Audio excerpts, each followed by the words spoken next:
जाए गो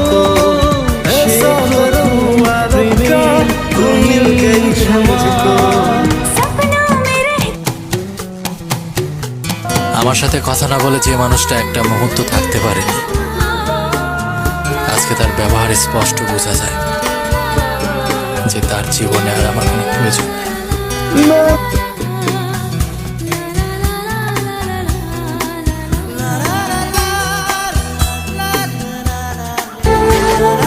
দুজনের একা হওয়া, আমাদের দেখা হওয়া যেন লিখে রাখা ছিল তাই।